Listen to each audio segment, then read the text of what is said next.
Hello. हम पहले मंगल ग्रह के बारे में आपको बता चुके हैं, उनकी खूबियां, उनकी शक्ति और उनके प्रभाव के बारे में, जो हमारे लिए बहुत जरूरी है। अगर मंगल की शक्ति, ऊर्जा हमारे अंदर ना आए तो हम कोई भी काम अच्छे तरह से नहीं करते हैं। सूर्य की स्थिति आप लोगों को बता दी है कि हमारे आत्मा के कारक है, और मंगल चंद्रमा की बता दिए कि मन मेरा उसी में लगता है जहां चंद्रमा है। और मंगल हमारे पूरे शरीर पे प्रभाव छोड़ता है। हमारे अंग प्रत्यंग मंगल के कारण ही रक्त, जो हमारे धमनियों में रक्त बहते हैं, या मेरे शरीर के अंदर जो रक्त है वो मंगल के प्रतीक है। मंगल एग्रेशन, मंगल प्रभाव फ्रैक्शन ऑफ सेकेंड में आक्रामकता का रूप धर लेता है, और वो कभी कभी बहुत जरूरी होता है हमारी लाइफ के लिए। चुनौतियों और संघर्ष से, युद्ध से भरा जीवन यदि मेरा नहीं होगा तो वो सार्थक जीवन नहीं होगा, क्योंकि हम म्यूट हो जाएंगे। एक ही तरह के जीवन हमारे जीवन में नहीं हो सकता। हमें उसकी एनर्जी चाहिए, किसी काम को करने के लिए एनर्जी चाहिए। एक कवि ने कहा है कि युद्ध नहीं जिनके जीवन में, वे बड़े अभागे होंगे, या तो प्रण को तोड़े होंगे या तो रण से भागे होंगे। युद्ध मेरे जीवन में जरूरी है, हमें अपनी सुरक्षा के लिए, हमें अपने प्रोटेक्शन के लिए, हमें अपने अंदर ऊर्जा उत्पन्न करने के लिए, और जरूरत पड़ने पर तो वही त्रिगुण रूप धारण करने के लिए हनुमान जी की तरह, नरसिंह भगवान की तरह, इस तरह हमको रूप धरना पड़ेगा, जो संसार का जिससे कल्याण होगा। संसार के कल्याण के लिए हमें ये काम करना ही पड़ता है। मंगल की ऊर्जा हमारे अंदर होनी ही चाहिए। आप देखिए, सेना में कमांडर ऑफ चीफ होते हैं, और सिक्योरिटी गार्ड होते हैं, हमारी रक्षा करते, हमारी सुरक्षा करते। तो अगर उनके अंदर मंगल के कारकत्व नहीं होंगे तो हम उसको अच्छी तरह से कार्य को कर नहीं पाएंगे। अब इन ग्रहों के साथ इतनी एनर्जी, ऊर्जा और एग्रेशन के साथ गुणवान मंगल यदि हमारे लग्न में होता है तो वो क्या प्रभाव देगा। वो एकदम मैस्कुलिन बॉडी, सुंदर शरीर, होठ, आंखें, बहुत ही आकर्षण, चौड़ा, ऊर्जावान, देख करके ही उस व्यक्ति को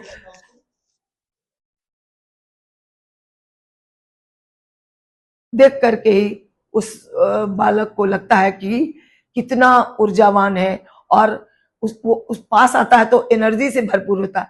फीलिंग भी जिसके पास आता है फीलिंग पूरी देता है, और एनर्जी उसके अंदर लगता है कि वो आदमी कितना एनर्जी लिए हुए। जैसे विद्युत कांति समप्रभम, किसी मंगल वाले व्यक्ति को आप देखेंगे फुर्त, उसके काम में फुर्ती, क्षण में इधर क्षण में उधर। लोग कहते हैं ना, बिजली की तरह काम करता है, जैसे बिजली की तरह इसके अंदर ऊर्जा है। तो वो मंगल जब प्रथम भाव में होता है तो होता है। अब हम दूसरे भाव में चलते हैं। दूसरा भाव हमारे कुटुंब, परिवार, वाणी और हमारा परवरिश, हमारे संस्कार, इन सबों का है, धन का है।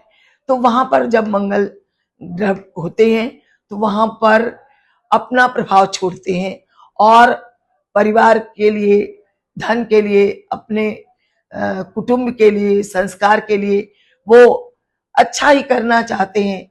अगर ये क्रूर ग्रहों से ग्रसित हो गए तो ये वाणी में कटुता लाते हैं, जिसके कारण परिवार से विच्छेद होने लगता है।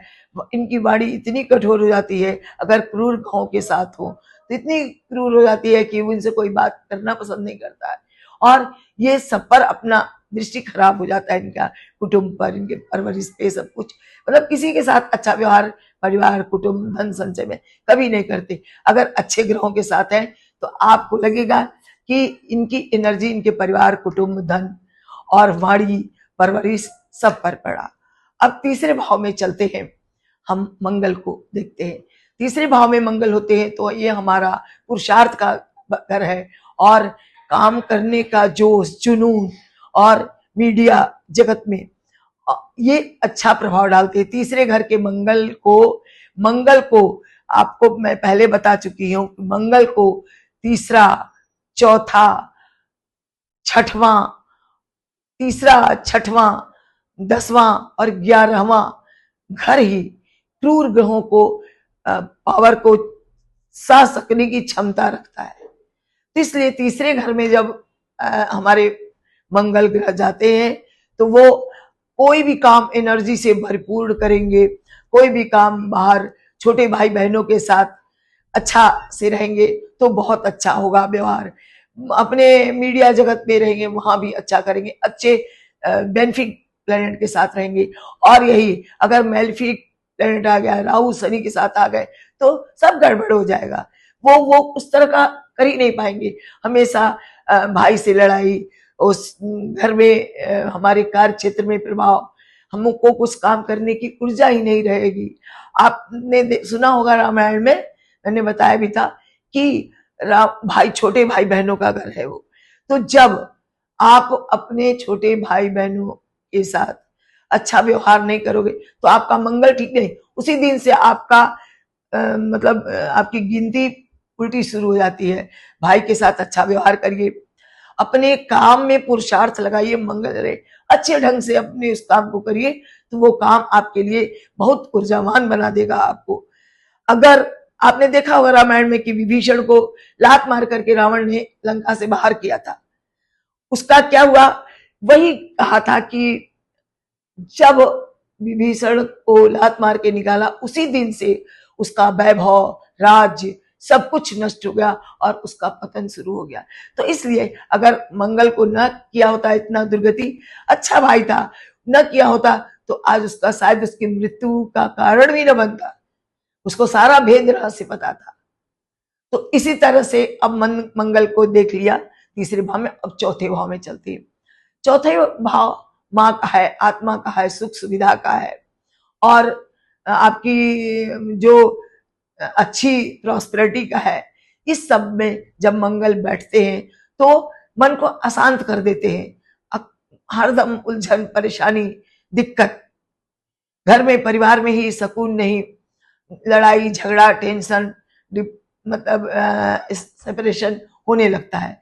आप देखते होंगे जिसका मंगल घर में होता है और क्रूर ग्रहों से ग्रसित होता है तो वह बाहर जितना उसको आराम मिलता है, घर में आते ही उसकी लड़ाई झगड़ा सबसे शुरू हो जाती है, हर काम में विवाद, जमीन लेगा तो भी परेशानी। हालांकि जमीन का कारक है मंगल, अगर बेनिफिक ग्रहों के साथ होगा तो उसको अच्छी जमीन, प्रॉपर्टी, जमीन से उत्पन्न चीजों को बिजनेस करने पर उसको उससे लाभ होगा। और विद्युत कांति की तरह काम करता है वो, बिजली की तरह अग्नि से काम करने में भी उसका बहुत अच्छा रोल रहेगा। इसलिए घर से वो घर के वातावरण को शांति से बनाए रखे। और बेनिफिक मेलिफिक ग्रह कैसे बेनिफिक हम कर सकते हैं, ऐसा उपाय करना चाहिए। लोग कहते हैं चौथे पांचवें घर में कभी भी नहीं अच्छा होता मंगल, लेकिन मंगल को अगर आप बहुत परेशान हैं चौथे पांचवें घर से मंगल को, तो आपके पास मंगल का शत्रु बुध, मरकरी, वो किसके अवतार माने जाते हैं? भगवान बुद्ध के अवतार माने जाते हैं। बुद्ध कौन है? विष्णु भगवान है। तो विष्णु का अवतार जो है वो मंगल का शत्रु है। तो जब कभी आप परेशानी से घिर जाए, कुछ भी करें, ओम नमो नारायणाय, ओम नमो नारायणाय, हे कृष्ण गोविंद हरि मुरारी, हे नाथ नारायण वासुदेव, विष्णु का आराधना करें, आपके सारे संकट धीरे धीरे उसको प्रोटेक्ट कर देंगे, अच्छे करेंगे। अब पांचवें घर में मंगल जाते हैं तो पांचवें भाव में मंगल जो है, पांचवा भाव हमारी शिक्षा का है, हमारी रचनात्मक कौशल का है, हमारी नई नई उत्पत्तियों का है, सृजन का है कि हम नई नई उत्पत्ति से उत्पत्ति, ज्ञान से ज्ञान का उद्गम करते हैं और अच्छे उसमें जाते हैं अपने प्रोफेशन में। तो उसमें अगर मंगल बैठ गया और मंगल क्रूर ग्रहों से ग्रसित हो गया तो आप बहुत परेशान हो जाएंगे, आपका पढ़ाई में मन नहीं लगेगा, आपका कला कौशल नहीं होगा, कितने भी अच्छे हो ही नहीं सकते। और जो आपका चौथे पांचवें घर से संबंधित जो भी कारक होगा उस पर वो प्रभाव डालेंगे। तो अगर बहुत परेशान कर देते हैं, न पढ़ाई में मन लगना, न किसी रचनात्मक कार्य में लगना मन, तो उसके लिए फिर वही एक भगवान विष्णु का सहारा ले लीजिए, क्योंकि मंगल क्रूर ग्रहों से ग्रसित है। तो अपने तो खुद मंगल है तेज ऊर्जा, और ऊपर से ऊर्जा उनके ऊपर और मेल्फिक ग्रहों की पड़ गई जो शक्तियां हैं वो हमें परेशान कर देती हैं। तो इसलिए हम कामना करते हैं कि अगर मंगल ग्रह ठीक हुआ तब तो ये सब कुछ सही होगा। अगर मंगल मेल्फिक ग्रहों से प्रभावित होगा तो आपको जीना हराम कर देगा। फिर वही हे कृष्ण गोविंद हरे मुरारे, हे नाथ नारायण वासुदेव, उन भगवान विष्णु का नारायण का आपने सुना होगा कि मरकरी जो है साक्षात परमाण नारद जी है। कहीं भी जाते हैं, दानों के पास जाते हैं तो भी कहते हैं नारायण नारायण, देवता के पास जाते हैं तो भी कहते हैं नारायण नारायण, सबकी सुनते हैं और वो कॉन्फ्लिक्ट में नहीं आते, वो सबका समाधान। ऐसी तरह जैसे लोग कहते हैं मारने का कोई आया, कहते भाई मुझे मार लो, तो वो एकदम शांत हो जाता है। तो इसलिए आप जानते हैं कि मंगल ग्रह के बुरे प्रभाव को रोकने के लिए सबसे अच्छा तरीका है कि विष्णु भगवान का ध्यान करिए और विष्णु भगवान की आराधना करिए। ओम नमो नारायण। अब छठे घर में हमारे मंगल देव जाते हैं। छठा घर मंगल के लिए बहुत अच्छा है, ये अजात शत्रु बनाते हैं कि इनका कोई शत्रु नहीं होता। मंगल खुद ऊर्जा है और एग्रेशन से है, पावर से भरा हुआ। तो छठे घर में रोग ऋण रिपु का घर है, वहां पर आपको खा जाएगा। अगर मंगल अच्छा होगा तो खा जाएगा आपको, रोग ऋण रिपु सब खत्म कर देगा। और फिर सातवें घर में मंगल गया तो सातवें घर में के मंगल को मांगलिक भी कहते हैं, लेकिन सातवें घर के मंगल को एक मांगलिक का करके हम उसका निवारण तो नहीं कर सकते, न किसी को रोक सकते। ईश्वर ने, प्रकृति ने जो कुछ भी दिया उसको अब हम उसको कैसे करें। सातवें घर में मंगल होगा तो पार्टनर से कॉन्फ्लिक्ट होगी, वाद विवाद होगा और उनके साथ होगा संघर्ष होगा, लड़ाई होगी। मतलब अब मेल्फिक ग्रहों के साथ तो और भी वो नहीं टिक सकते, बहुत परेशान हो जाते। फिर एक रास्ता है जो मैंने अभी आपको बताया। आठवें घर में मंगल, आठवें घर में मंगल जो है वो पीड़ा का है, कष्ट का है, दुख का, एक्सीडेंट देता है, आपको चोट चपेट लगाता है। लेकिन अगर मंगल की ऊर्जा को लेकर के आप तपस्या में लगा देते हैं, ऑकल्ट साइंस में लगाते हैं, हिडन एनर्जी में लगा देते हैं, तो वो मंगल उसमें ऊर्जा उत्पन्न करके उसको और अच्छा बना देता है और वो तांत्रिक साधना, पूजा पाठ, गुप्त विद्या, ये सब चीज का आपको नॉलेज दे देता है। अब हम नवे घर में जाते हैं। नवा घर मेरा धर्म त्रिकोण है, अग्नि त्रिकोण है, अग्नि तत्व है हमारा। अग्नि तत्व में जब मंगल गया तो वो उसकी अपनी हो गई जगह, तो उसका नवे घर में मंगल जो जाकर जाता है जब, तो अपने पिता और बुरे ग्रहों के साथ जब होता है, तो वो क्रूर ग्रहों के साथ होता है, तो अपने पिता से सेपरेशन, अपने गुरु से सेपरेशन और वाद विवाद पिता से होता रहता है। फिर अगर ये अच्छी ऊर्जा लिए होगा, अच्छे ग्रहों से होगा, तो इसका रूप कुछ और हो जाएगा, अच्छा हो जाएगा। और किसी चीज का ज्ञान या कुछ भी पिता के आचरण की तरह ढलना, उनके आचरण में ढलना, तो अगर उसके साथ समावेश बढ़िया कर लेगा, शांति से कर लेगा और भगवान की आराधना करेगा तो मंगल ठीक हो जाएगा उसका। फिर 10वें घर में वो शनि का घर है और 10वें घर में शनि का घर है, शनि कर्म चाहता है और वहां मंगल की ऊर्जा, तो ऊर्जा के साथ कर्म करना, जो ऊर्जा के साथ कर्म करता है उसका विस्तार बहुत होता है। वो अपने प्रोफेशन में हर जगह उसकी जय हो होती रहती। बहुत अच्छा घर है। 3, 6, 10, 11 एक उपचय भाव है, उत्तरोत्तर वृद्धि धीरे धीरे इसमें होती है। अब 11वें घर में चलती है।